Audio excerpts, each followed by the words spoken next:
in the first half, and obviously, how much does that change things for you guys? Well, it doesn't change much at all. I mean, our guys, we've been rotating guys the whole season, the first 4 games. So I expect the next guy that go in there, they got playing experience. They'll be out there and going 100 miles per hour. So I don't expect to drop off at all, and I expect those guys to execute the defense the way it's supposed to be executed. Expecting to put probably Ray in there kind of starting in the front? Yeah. I mean, because Ray, he's been playing. He's played last year. He's been playing for us this year, and like I said, he'll step up and he'll do an excellent job. How has he done this season? How's Ray done? He's done well. He's done well. He's done well.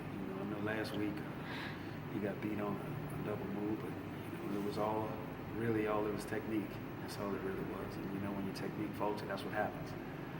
So we got him squared away on that, and expect him to go out and play outstanding this week. How well had Mox been playing?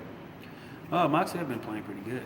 He's been playing pretty good for us. Last week, I think he played he did a phenomenal job against those guys. He was in tune to it. I mean, he probably graded out the best this year in that game, and he was just he was on fire. I mean, the only thing he just wishes that he could finish those couple of plays that he had. Could have pick 6 probably, and another interception to stop. I think they got a field goal on a 1 drive, but he's playing solid. He's getting better and better, I think, as a football player. I mean, he's developing his technique a lot more, and I like what I've been seeing from him.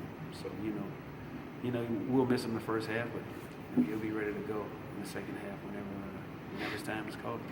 What's it been like for your group this week after last week? A lot of PBUs, which sometimes means drop picks. How are those guys been this week? Yeah, I know it's crazy. The thing about it is kind of hard. You keep stressing, hey, finish, catch the ball. It's in their head though. So at the same time, they come around. We've had our fair share of drops. We should have, I don't know how many right now. I think Chance was saying 6 or 7 right now. But the good thing is those guys are in position to make the play. That's I think the key. They're there to make it. Now we got to finish it and complete the play.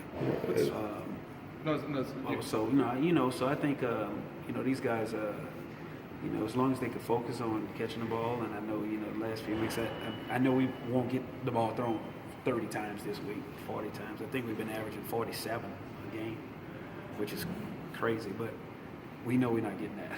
We better get ready for the run.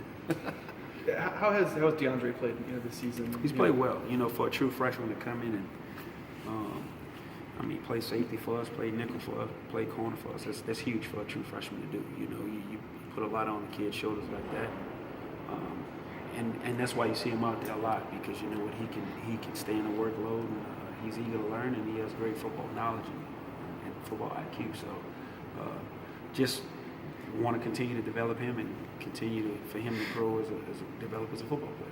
Yeah, he played in the NFL for a while, and I think his first career tackle, Antonio Pierce's kid's first career tackle was against Ray Lewis's kid. I mean, just kind of a cool coincidence. And that is pretty cool. That's a cool deal.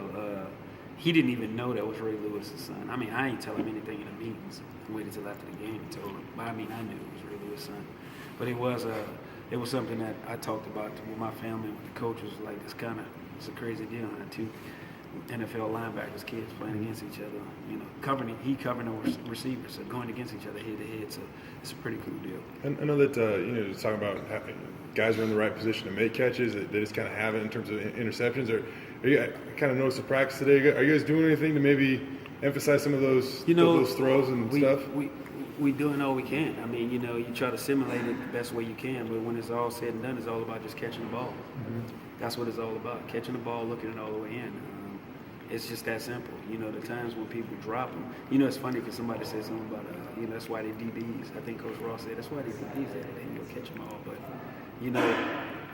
I've been through it before myself, where you just have the dropsies, but you just have to focus on catching the ball, looking it all the way in and tucking it. Is there a thing I remember last year at DSG, I know you weren't here, but he dropped an interception, and then afterwards he kind of joked around that he's not good at catching passes. But is there kind of a mental thing there that you got to be careful it doesn't get the best of you? Yeah, and that's why I'm not messing with him a whole lot, because mentally it can get to you. Mm-hmm. The thing about it is they say it when they come in bunches. So once you start catching them, they start coming all the time. Yeah.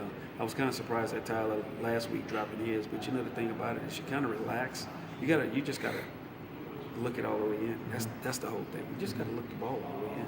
You look at this New Mexico offense, and I know you said you're not going to expect to see 47 passes in this game, obviously, but last year it took them 13 passes to accumulate 218 yards through the air. Yeah, and see, that's the thing about this team.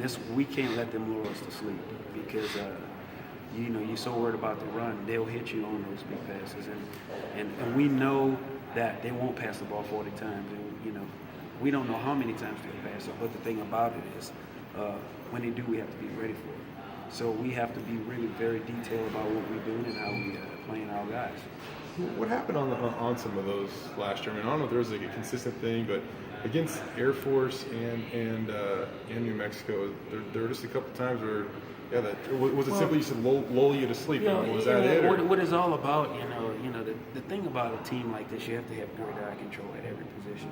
You have to have great eye control at every position because if you're not reading keys and you're not doing it the correct way, that's what'll happen. So, you get a team that run, and you're just thinking, man, you know what? And the thing about it too, they'll hit you on some runs, for 10 yards and 8 yards and 20 yards and this and that. And the first thing you start thinking is, man, we got to stop the run here. I might need help. And then you get away from the technique and the eye control. And so you have to always have great eye control. If you got a guy and you're covering him, you got to make sure he's cracking, or doing whatever, replacing, and seeing everything. And covering them because those receivers, they act like they're going to block somebody and they're going to field. So it makes it tough a lot of times on the DBs. But for us, we just have to make sure we have great eye control, watching them and seeing them and being on top of those routes. How excited are the guys to face this challenge of the triple option?